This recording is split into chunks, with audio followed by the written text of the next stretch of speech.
Olha, o Vasco pode ter mudanças no time para encarar o Bangu pela segunda rodada do Campeonato Carioca, esse jogo na quinta-feira.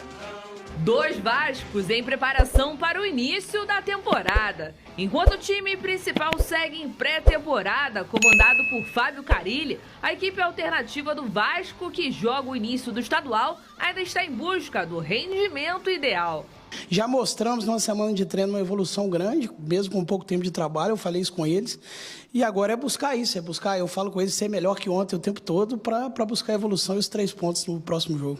O time do técnico Ramon Lima encara o Bangu nesta quinta e pode ter mudanças entre os titulares. Zé Gabriel, Di Luca e Serginho não tiveram bons rendimentos no empate contra o Nova Iguaçu e podem perder vaga entre os titulares. O técnico Fábio Carilli está assistindo aos jogos e avaliando quem pode ser aproveitado no elenco principal. A disputa promete ser acirrada neste início de 2025. O Vasco, portanto, trabalhando em 2 frentes, né, como os outros grandes do Rio. O Vasco pega o Bangu, esse time alternativo. Pode ter mudanças em relação à equipe que empatou com o Nova Iguaçu. E a rapaziada do time principal, o que tem de novidade? Tem em relação ao Payet? Tem novidade para passar pra gente, Pedro? Tenho. A gente trouxe aí nas últimas semanas sobre as renovações, né? O Verratti tem conversado, o empresário está no Rio. O Léo Jardim também está com a proposta na mão, é só assinar o contrato, 4 anos de contrato.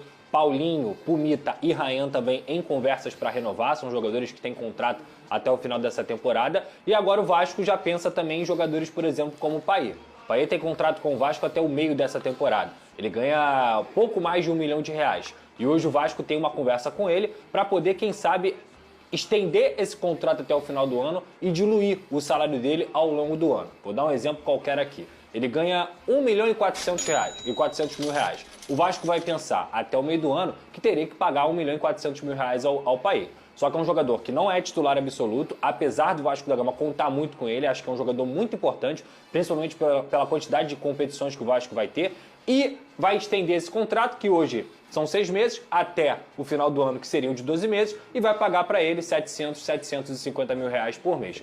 Para entender melhor, você está diluindo o contrato que ele já teria até o meio do ano, mas você mostra para o jogador que quer contar com ele. Eu acho que para a situação do Payet, eu não sei, porque a família dele mora na França, ele é um jogador que claramente já deixou claro que gosta muito de ter a sua família por perto, tanto é que quando a família vem, parece que ele se incorpora, né? Que ele joga bola pra caramba. Eu acho que seria muito positivo para o Vasco ter o Payet até o final do ano, principalmente se ele aceitar essa redução salarial. E acho, inclusive, que ele ganharia um respeito imenso da torcida se ele aceita essa redução salarial e se ele continua aqui. Mais respeito ainda, digamos assim, né? Mas também, se não aceitar, é direito do jogador. Porém, o Vasco estuda propor essa situação para ele, justamente porque conta com o Payet, entende o Payet como um jogador importante para a temporada inteira, até porque o Payet não joga um número alto de jogos, então utilizar o Payet em jogos específicos seria muito importante para o Vasco da Gama, além da baita qualidade que ele tem. Então eu acho que é uma decisão acertada do Vasco em tentar diluir esse contrato, porque não dá para pagar R$1,5 milhão de um jogador que não é titular, e ao mesmo tempo ter um jogador qualificadíssimo no seu elenco.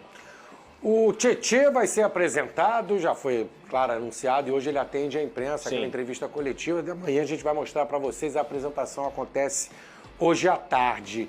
E você já tem uma ideia, o Carilli está acompanhando também essa garotada no time alternativo, claro que ele pode pensar alguns jogadores, né? Mas pelo que ele está pensando nesse início de trabalho, se ontem até rascunhou aqui um possível meio de campo, bem diferente do que a gente viu na semana passada, na temporada passada, também em relação aos volantes. Você acha que pelo estilo do Carilli, pelo que ele pensa do time, jogadores talvez como o Hugo Moura, o Matheus Cocão, eles perdem espaço um pouco com o Carilli? Perdem um pouco de espaço, mas isso não quer dizer que não vão ser utilizados. Campeonato Carioca, Campeonato Brasileiro, Copa do Brasil e Copa Sul-Americana. Então a gente está falando de uma temporada aí de 70 jogos, 75 jogos, vamos botar aí por baixo, nesse ponto.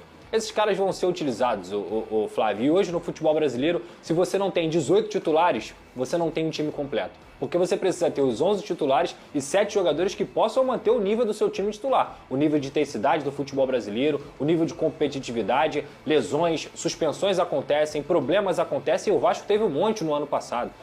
Apesar de ter sido o time que menos teve, um dos que menos teve lesão no seu departamento médico, perdeu o David em algum momento, perdeu o Adson, perdeu o Jair, perdeu o Paulinho, o João Vitor teve problemas, o Payet teve problemas, o Coutinho teve problemas. Olha quantos jogadores importantes que eu falei aqui que tiveram problemas ano passado. Então, se você não tiver uma equipe com 18 jogadores que são de um nível ali para manter a intensidade, para manter esse time por mais tempo jogando os 90 minutos, você tem dificuldade durante a temporada. Então, acho completamente normal o Vasco trabalhar com esses jogadores. Perder espaço, talvez eles não sejam titulares, mas eles vão jogar com frequência.